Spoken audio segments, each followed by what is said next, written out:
নমস্কাৰ, মোৰ নাম জ্যোতিষ্ম বৰা। জ্যোতিপাঠশালাৰ অন্য এটি ভিডিঅ'লৈ আপোনালোক সকলোকে স্বাগতম জনাইছোঁ। দুদিনমানৰ আগতে মই এটা ভিডিঅ' বনাইছিলোঁ ভুৱা চাৰ্টিফিকেটৰ ওপৰত। স্পেচিয়েলি অসমৰ বাহিৰত যোনসকলে BEd কৰি আহিছে বা DLEd কৰি আহিছে তেনেকুৱা চাৰ্টিফিকেটৰ ওপৰতে এটা ভিডিঅ' প্ৰস্তুত কৰিছিলোঁ।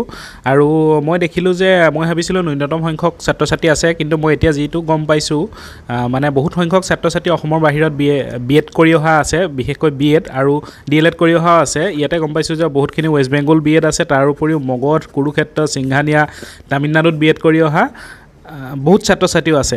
গতিকে আগতে মই এটা ভিডিঅ' পাইছিলোঁ মুখ্যমন্ত্ৰী মহোদয়ৰ প্ৰায় 2 বছৰৰ আগৰ ভিডিঅ', আপোনালোকেও পাইছিলে হয়তো। তেওঁলোকে কৈছিলে চাৰ্টিফিকেটখন তেওঁলোকৰ লিগেল, মুখ্যমন্ত্ৰীয়ে কোৱা কথা দেই, চাৰ্টিফিকেটখন তেওঁলোকৰ লিগেল হয়, কিন্তু যিটো প্ৰচেছত কৰিছে সেই প্ৰচেছটো হৈছে ইলিগেল। বুজি পাইছে? মানে আমাৰ যোনটো ইউনিভাৰ্চিটিৰ ৰুল অনুসৰি কি হৈছিলে যে কিছুমান ইউনিভাৰ্চিটি 85-80% এটেণ্ডেঞ্চ থাকিব লাগে। গতিকে তেওঁলোকে কোনো ধৰণৰ এটেণ্ডেঞ্চ মেইনটেইন কৰা নাই। ঘৰত যিকোনো পাৰ্ট টাইম জব কৰি আছে বা যিকোনো জব কৰি আছে, সময়ত পৰীক্ষা দিছে বা কেনেকৈ দিছে, কি কৰিছে, মই সেইটোৰ বিষয়ে স্পষ্ট জ্ঞান নাই। কিন্তু এইটো মই গম পাওঁ যে অন্ততঃ তেওঁলোকে ৰেগুলাৰ ক্লাছ কৰা নাই। গতিকে ডিষ্টেঞ্চ আৰু ৰেগুলাৰ সম্পূৰ্ণ এটা পাৰ্থক্য আছে ন। গতিকে ইগন'ৰ বাদ দি আমি জানো যে কোনো BEd কলেজতে ৰেগুলাৰ নহ'লে ছাত্ৰ ছাত্ৰীয়ে BEd কৰিব নোৱাৰে। গতিকে তেওঁলোকে কেনেদৰে অসমত থাকি কেনেদৰে BEd কৰিলে, গতিকে এওঁলোকৰ ওপৰত এটা তদন্ত হ'ব লাগে। তেওঁলোকৰ অকল চাৰ্টিফিকেট নহয়, NCT ৰিকগনাইজ ইউনিভাৰ্চিটি হ'লে চাৰ্টিফিকেটখন লিগেল বুলি ধৰে, সেইটো সঁচা কথা।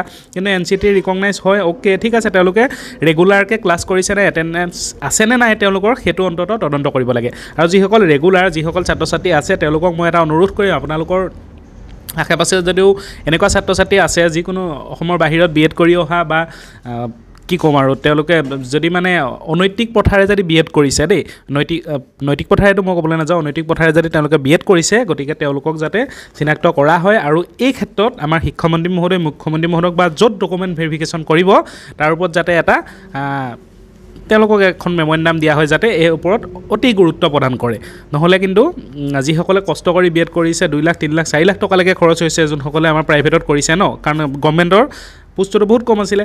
গতিকে তেওঁলোকে কষ্ট কৰিও নাপাব, কিন্তু কোনোবাই কিন্তু আলাসত পোৱা চাৰ্টিফিকেটখনো চাকৰি পাবলৈ সক্ষম হ'ব। ঠিক আছে, ভিডিঅ'টোত ইমানখিনিয়ে আছিলে। গতিকে এই ভিডিঅ'টো শ্বেয়াৰ কৰিব, লগতে এই কথাখিনি যাতে আপোনালোকে মনোযোগেৰে গ্ৰহণ কৰে। ঠিক আছে, ধন্যবাদ। জয় অসম।